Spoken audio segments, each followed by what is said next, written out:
السلام علیکم ورحمۃ اللہ وبرکاتہ. یہ پوسٹ آئی ہے جی، بعد الوصال صحابی کا نبی صلی اللہ علیہ وسلم کا وسیلہ لینا.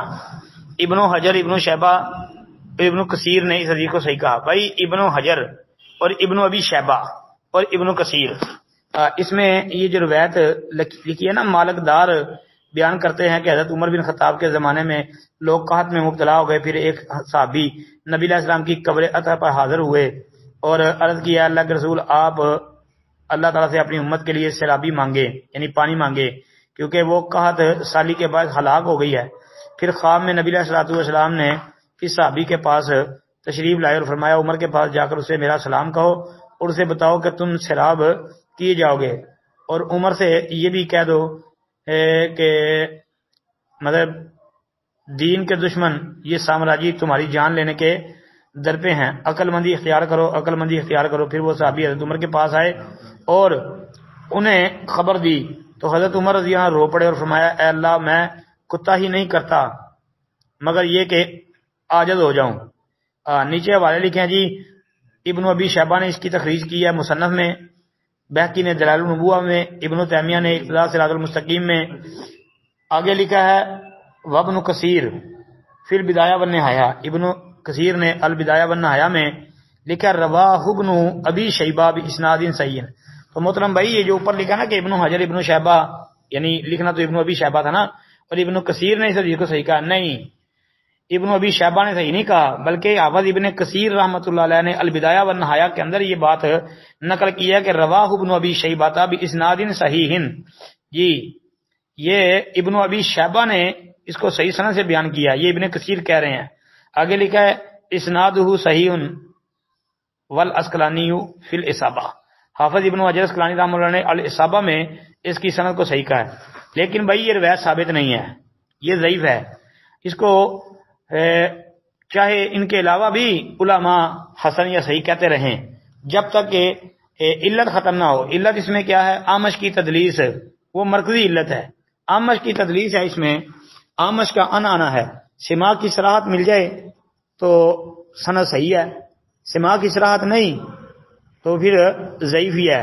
چاہے ابن حجر، ابن کثیر اور امام ابن ابی شیبہ بقول پوسٹ والے کے، یا اس کے علاوہ دیگر علماء جو ہے، ائمہ جو ہیں، وہ اس کو صحیح حسن کہیں، جب تک یہ تدلیس والا نقص قائم ہے روایت ضعیف ہے. السلام علیکم ورحمۃ اللہ.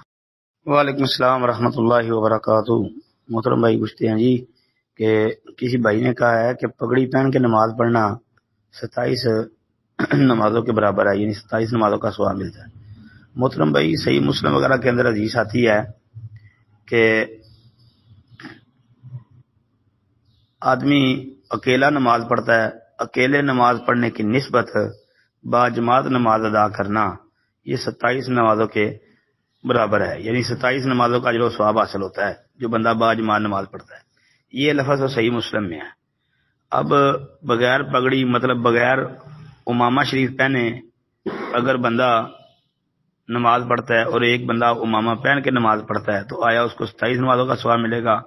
27 والے لفظ تو ہمارے علم میں نہیں ہے.